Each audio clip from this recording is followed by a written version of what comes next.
గొల్లపురోలు చెప్పండి. ఇది గొల్లపురోలు వస్తున్నాం. పిఠాపురానికి 5 కిలోమీటర్ల పైన ఉండొచ్చు, 6 కిలోమీటర్లు ఉండొచ్చు.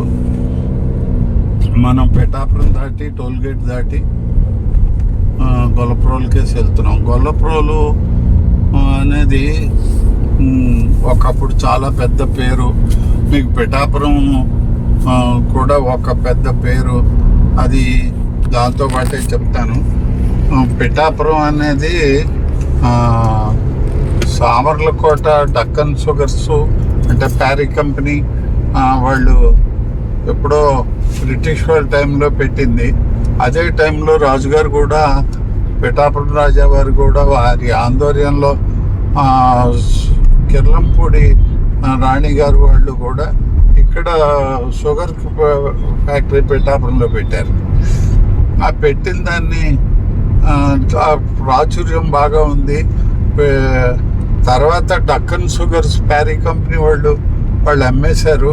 ఇంకోళ్ళు ఎవరో కొనుక్కున్నారు, వాళ్ళే డక్కన్ షుగర్ పెట్టుకున్నారో ఏమో, అది కూడా ఎత్తేసారు ఇప్పుడు రీసెంట్గా. ఆ షుగర్ కంపెనీలు ఎలాగెత్తేసారంటే షుగర్ కేన్ ఇప్పుడు ఎక్కడ పండించట్లేదు అసలు. షుగర్ కేన్ నుంచి షుగర్ తయారయ్యే విధానం పోయి ఇప్పుడు ఇండోనేషియా అటుకేస్ నుంచి లిక్విడ్ తెచ్చి చిన్న ఒక 1000 గజాల్లో పంచదార తయారు చేసి వస్తున్నారు. అందుకని ఆ షుగర్ ఫ్యాక్టరీలన్నీ ఆల్మోస్ట్ ఆల్ ఎత్తేసారు. అయితే పిఠాపురంలో చాలా మోసాలు జరిగేవి. ఆ కిర్లంపూడి షుగర్స్ ఎవరో ఒకళ్ళు అమ్మేస్తే ఓ మార్వాడి ఎవరో నార్త్ నుంచి ఎవడో వచ్చి కొనుక్కునేవాడు. వాడు ఇక్కడ చెరుకు రైతులకి ఆ రూల్ పెట్టేసి ₹1 కోటి ఎగ్గొట్టి వాడే ఎవరికో అమ్మేసేవాడు. ఆ కొత్తగా వచ్చేవాడు మీకు అందరికీ డబ్బు సెటిల్ చేసేస్తామని చెప్పి నమ్మించి ఏదో కొద్దిగా ఇచ్చినట్టే ఇచ్చి మళ్ళీ వాడు ₹1 కోటో ₹2 కోట్లో పెట్టేసేవాడు. అలా చాలా కాలం దాని నిమిత్తం పేకెట్ తమ్మిరాజు గారు, అలాగా చిల్కాన్ భావన్రావు గారు పిఠాపురం వాళ్ళు, నేను యూనియన్లకు వచ్చాక వాళ్ళు నన్ను కూడా కవర్ పెడితే నేను ఆ మీటింగులకు వెళ్ళేవాడిని. ఆఖరికి అవన్నీ ఎత్తేసారు. అక్కడి నుంచి మనం గొల్లపురోలు వచ్చాము అంటే, గొల్లపురోలు పచ్చమిరపకాయలకి పత్తికి పెద్ద పేరు ఒకప్పుడు. గొల్లపురోలు ఉల్లిపాయలు కూడా పండేవి బాగా. అది దేశవాళీ ఉల్లిపాయలు అని చిన్నపాయలు కూడా పండించేవారు ఎక్కువ. అది తర్వాత వాళ్ళకి మార్కెట్ హెచ్చు తగ్గుల్లో ఆ వ్యాపారం రీత్యా ఆ పంటల్లో బాగా నష్టం వచ్చి వాళ్ళు కొంతమంది ఆత్మహత్యలు చేసుకున్నారు. ఇంకా మెల్లిగా నష్టాలు వస్తున్నాయని ఉల్లిపాయలు మానేశారు. ఇప్పటికీ ఉల్లిపాయలు పైన తెచ్చి గొల్లపురోలు దాన్ని చెప్పి అమ్ముతూ ఉంటారు. పచ్చమిరపకాయలు పచ్చావకాయ పెట్టుకోవడానికి ఉపయోగపడేది, అది పోయింది. ఇప్పుడు పత్తి ఒకటి బాగా ఉండేది, అది వీళ్ళు మార్వాడీలే. అది కూడా ఆ మార్వాడీలు అవి కూడా ఈ మధ్యలో అన్నీ ఆ మార్వాడీలు కూడా అందరూ అమ్మేసుకుని వెళ్ళిపోయారు. ఇప్పుడు పత్తి కూడా అక్కడ లేదని చెబుతున్నారు. అది గొల్లపురోలకి మళ్ళీ 5-6 కిలోమీటర్లు కానీ 6 మైళ్ళు అంటే 7 కిలోమీటర్లు అలాగా చేబ్రోలు కూడా వచ్చినప్పుడు చూపిస్తాను. బహుశా గొల్లపురోలు మనం బైపాస్లో దాటిపోయాం, ఊళ్ళోకి వెళ్ళలేదు. అయితే చేబ్రోలు విషయానికి వస్తే అక్కడ పెద్ద గుడి ఉంది. ఆ గుడి చాలా పేరు ఎందుకు వచ్చింది అంటే, అది రాజుల కాలంలో జోగిన్లు ఎక్కువ మంది, జోగిన్లు అంటే చాలా మందికి తెలీదు. ఈ జోగిని వ్యవస్థ రాజుల కాలంలో పుట్టించిందే. అంటే దేవుడితో పెళ్లి చేయడం, వాళ్ళు ఎప్పటికీ పెళ్లి చేసుకోకపోవడం, రాజులకి ఒక ప్రాస్టిట్యూట్స్ కింద అంటే వ్యభిచారుల కింద ఉండిపోవడం. అది వాళ్ళు ఖాళీగా ఉండకుండా మంచి నృత్యకళ నేర్చుకున్నారు. అది చేబ్రోల్లో అభినయనం అని చాలా పేరు సంపాదించిన జోగులాంబ గారు కాకినాడ, ఆవిడ అక్కడి నుంచే కాకినాడ వచ్చారు. ఆవిడ నేను చూశాను. నాకు 30 ఏళ్ళు ఉన్నప్పుడే, అప్పుడు ఆవిడకి 60 70 ఉండొచ్చు. నేను జోగులాంబ గారు ని చూడడానికి కారణం కూడా నటరాజ రామకృష్ణ పేరుని శివతాండవ. ఆయన ఫేమస్ ప్రపంచంలో.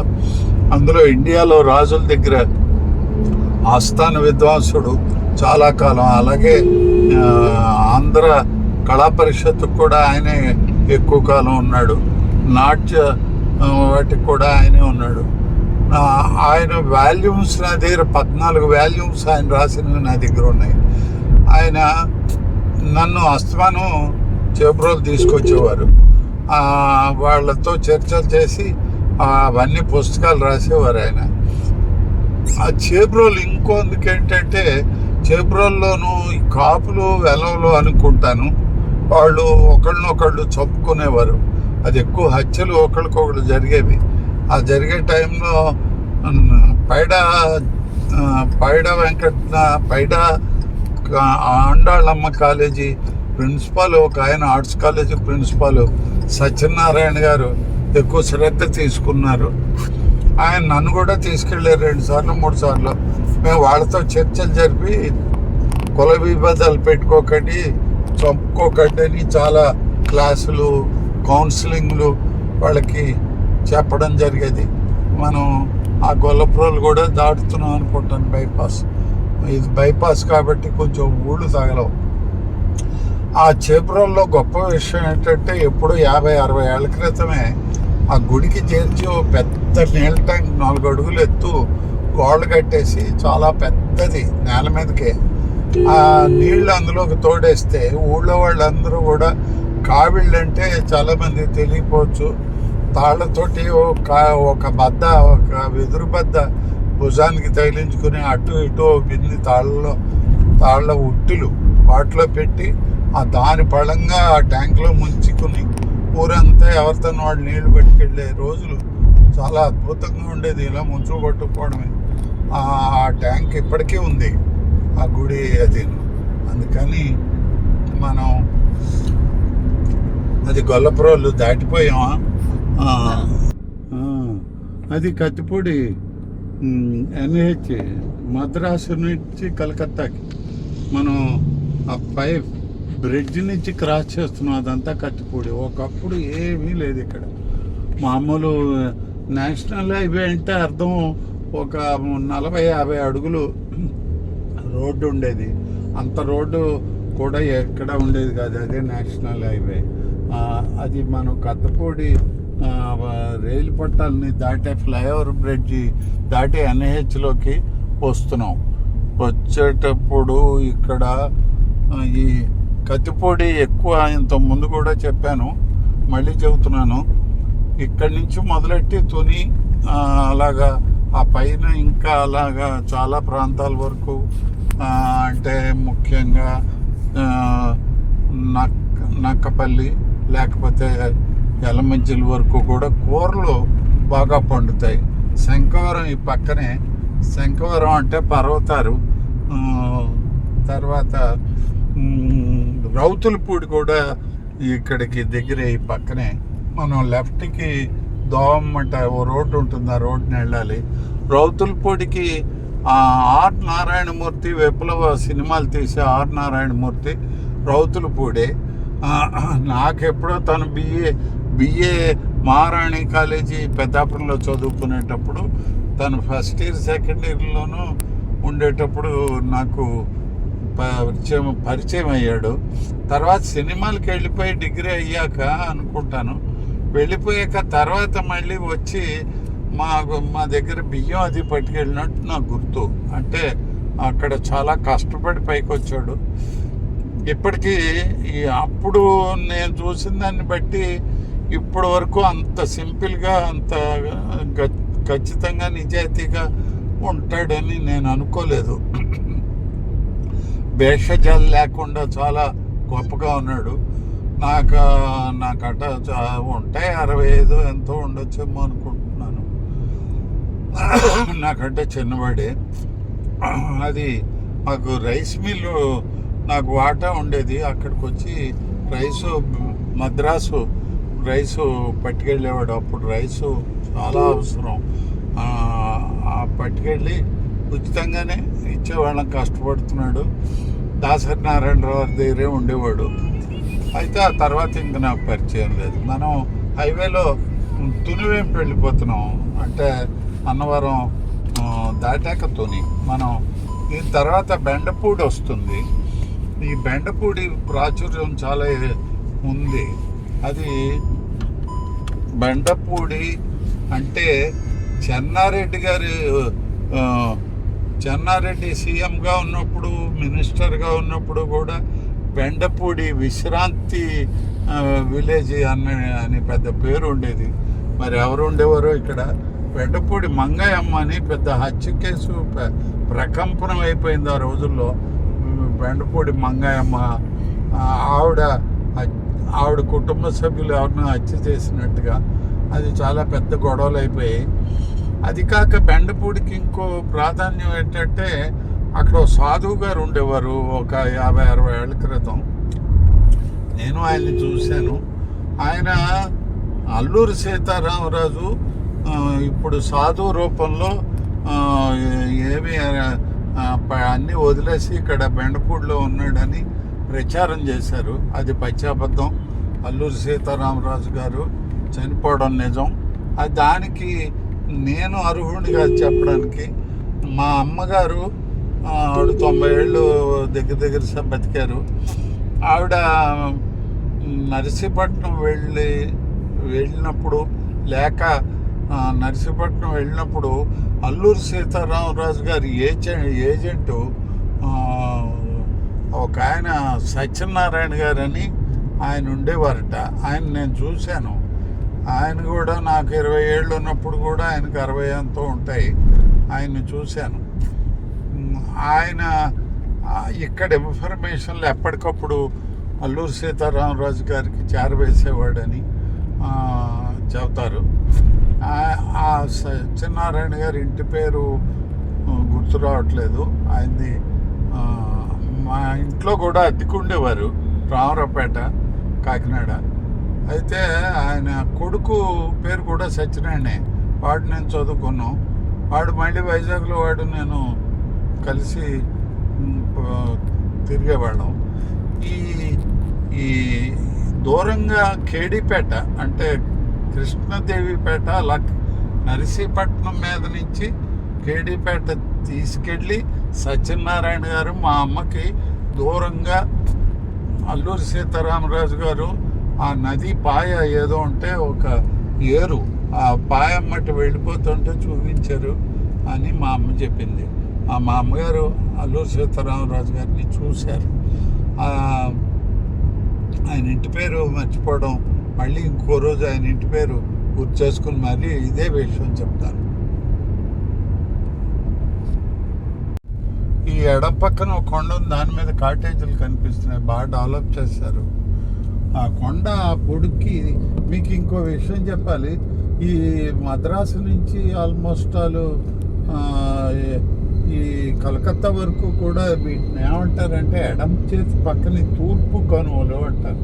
మీరు చూసుకోండి, ఎవరన్నా ప్రయాణాలు చేసేవాళ్ళు ఎడం పక్కన అలా పొడికి బెల్ట్లాగా అక్కడక్కడ ఆగిన బెల్ట్లాగా అలా కొండలు ఉంటూనే ఉంటాయి. తూర్పు కనుమలు అంటారు. ఇది తూర్పు కనుమలు.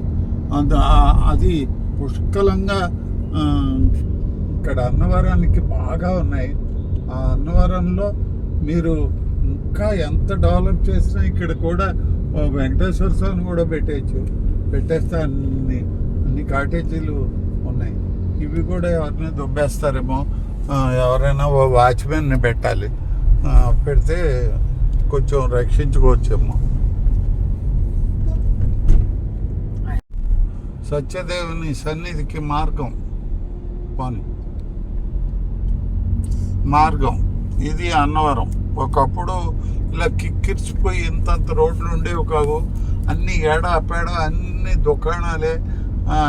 ఏదో తీర్థయాత్రలు కాబట్టి చిన్న వస్తువులు అన్నీ ఇక్కడ కొనుక్కొని ఇంటికి పట్టుకెళ్ళేవారు. అది గొప్పగా ఉండేది ఆ రోజుల్లో. ఇప్పుడు అవన్నీ తొలగించారు, చాలా పక్కలను ఎక్కడో పెట్టారు. పూజాసర సామాగ్రి అవి కూడా చాలా పెట్టేవారు.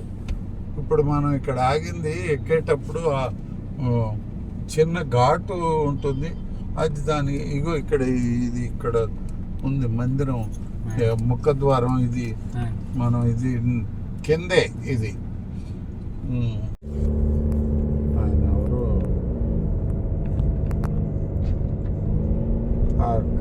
ఆ కర్ణాటక దేవుడు ఎవరే? దొంటివారు అది రాఘవేంద్ర స్వామి ఒక్కదానికే డబ్బులు పూచుకోరు. కొబ్బరి చెప్పులు కూడా కొడితే ఇచ్చేస్తారు. తీస్తున్నావా ఎంట్రన్స్ లో ఈ ఘాట్ రోడ్ చూడండి. అన్నవరం చాలా మంది వస్తూనే ఉంటారు, అందరికీ తెలుసున్నదే. ఇంకెవరైనా తెలియని వాళ్ళు ఉంటే వాళ్ళ గురించి తీస్తున్నదే తప్ప అన్ని పక్కలది ఈ పచ్చని చెట్లు, ఈ పక్కన మళ్ళీ ఇళ్ళు ఉన్నాయి చూడు, ఇటుకేసి ఏవో ఇళ్ళు ఉన్నాయి. అవి ఈ రోడ్డుది. ఇదో అన్నదాన ఏంటి సర్వోజన సుఖినో భవతు. ఇది రోడ్డు చాలా బాగుంది. దిగడానికి కూడా ఇదేనా? ఓకే, చాలా బాగుంటుంది. చిన్నదే ఘాటు, కానీ ఆ ఉన్నంతలో బాగా చేశారు. అది ఎప్పుడో పూర్వం కూడా మీకు ఇంత చెప్తున్నా నాకు హైందవ ధర్మం, న్యాయం, వేదాలు వాటి మీద ఎక్కువ అభిమానం, నమ్మకం. ఈ దేవుళ్ళు, రాళ్ల పూజలు అంతగా నాకు, నేను అంత శ్రద్ధ వాటి మీద చేయను. హైందవ ధర్మం మట్టుకి చాలా గొప్పది. దాన్ని సరిగ్గా ఆచరిస్తే దేవుడు నీ ఆచరించినట్టే, దేవుని చూసినట్టే, పూజించినట్టే. హైందవ ధర్మం చాలా గొప్పది. అందులో న్యాయం, నీతి, నిజాయితీలు ఉంటాయి. వాటిని కాపాడుకున్నంతసేపు దేవుడు మన కూడానే ఉంటాడు. నేనైతే ప్రత్యేకంగా వెతుక్కుంటా, ఎక్కడికి వెళ్ళను. అన్నిటికంటే దేవుణ్ణి చూడడానికి వెళ్ళడమా, లేక దర్శనం అంటే అది, లేక పూజలు చేసి కోరికలేని కోరుకుందిక. ఆ కోరడం అనేంత నేరం మరొట్లేదు. ఎవరి సామర్థ్యం కొద్దీ వాళ్ళు పనిచేసుకుని జీవితం సాధించాలి, కానీ ఊరికే వాటికి వీటికి మొక్కుకొని ఏవో కోరికలు కోరి నాకు అవి తీర్చిన దేవుడిని అడగడం ధర్మం కాదు. దేవుడికి ఏం చేసావు నువ్వు అన్నది కూడా చూడాలి. దేవుడికి కావాల్సింది మట్టుకు నీతి, నిజాయితీ లేదు. అవి నీ దగ్గర ఉన్నాయా లేదా? ఏ మతంలో అయినా సరే ఆ నీతి, నిజాయితీలు ఉంటే ఆ దేవుడి దగ్గరికి వాళ్ళు వెళ్ళినట్టే. అది కొంచెం నాకుండే అభిప్రాయం చెబుతున్నాను, కానీ మీ నెత్తి మీద నేను రుద్దే అంత గొప్పవాడిని కాదు, అర్హత లేదు నాది, నేను చెప్తున్నాను అంతే. ఓకే, బాగా ఈ బస్సులు ఆగే స్థలాలు బాగున్నాయి. ఈ పక్కన స్థలాలు పడమర ముఖద్వారానికి అని మా విశ్వనాథుడు చెబుతున్నాడు, అక్కడికి వెళ్తున్నాం. పడమర ముఖద్వారం దగ్గర ప్రసాద్ అని ఒక వ్యక్తి మాకు తీసుకెళ్ళడానికి వస్తాడు. చూడు, పడమర ముఖద్వారం అంటే అక్కడ పడమర ముఖద్వారం. ఇది పడమర ముఖద్వారం తూర్పుది కదా.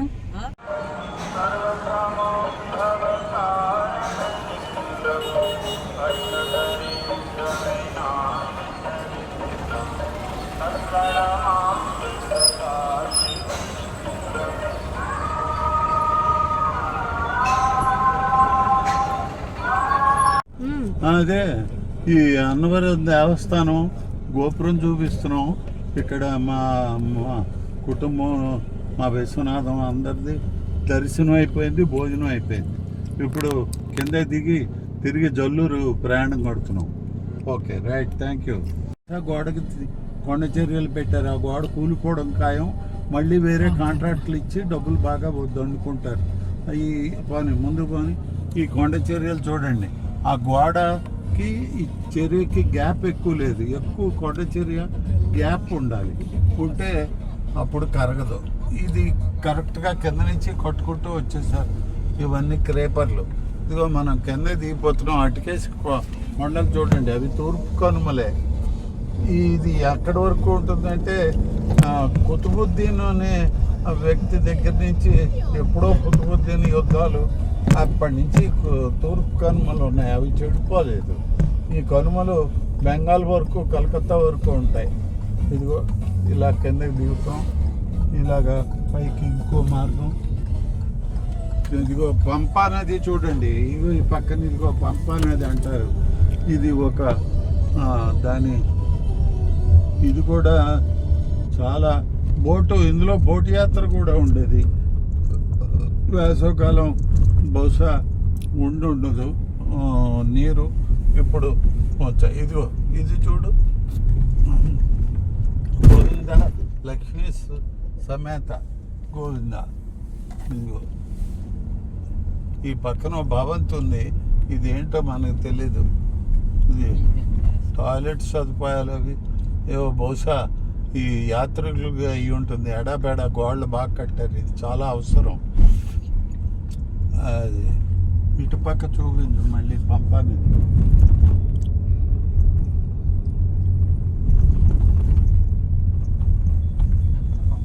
అదంతా పంపా నది. నిజానికి నది అంటారు కానీ నది కాదది. అది ఒక చుట్టుపట్ల ఉండే కొండలు, చర్యలు, వాటి పక్కల నుంచి వచ్చే నీరు ఇటుకేసి ప్రవహించడం. ఇది ఒక పెద్ద సెలయర్లాగా ఉంటుంది. అక్కడ ఇల్లు కూడా ఆక్యుపై చేసి కట్టేశారు. ఎంతో పూర్వం లేని చోట్ల కూడా కట్టేశారు. ఇవి అంట కబ్జాలు. ఇది ఒక మెట్లు ద్వారం, ఇది పైకి వెళ్ళడానికి. అయితే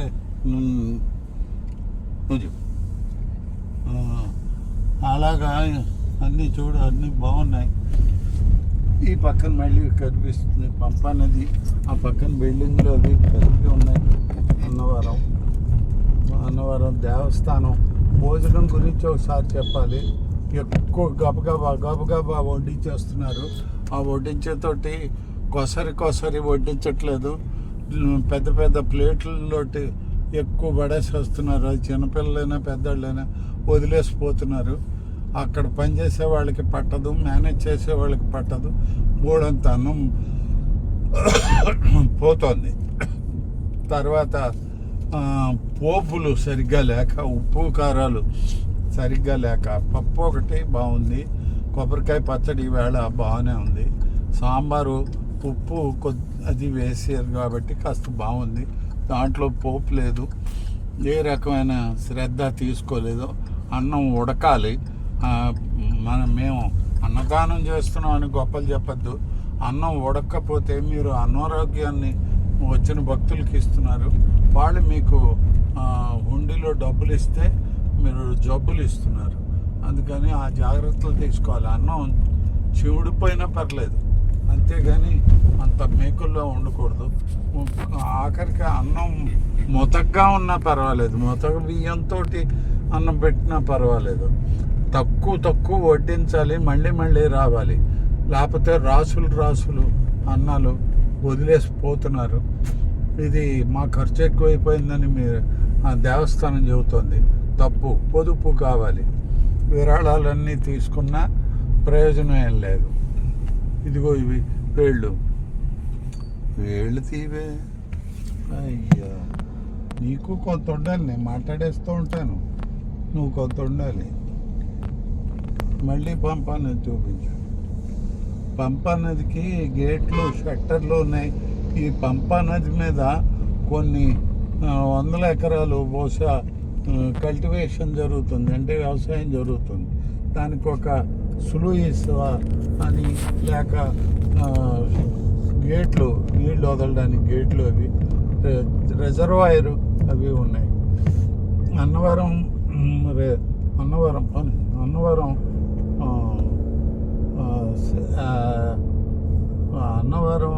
గిల్ట్ ఎలక్ట్రికల్ది. అది ఎప్పుడు కరెంటు పోదు. పూర్వం అంత గొప్పగా ఉండేది. అన్నవరం ఫీడర్స్ ఎక్కడైతే ఉంటాయో అక్కడ ఎవరికి కూడా కరెంటు పోదు. పెద్దాపురం ఒకటి, అన్నవరం ఒకటి. చూడండి, ఆపే.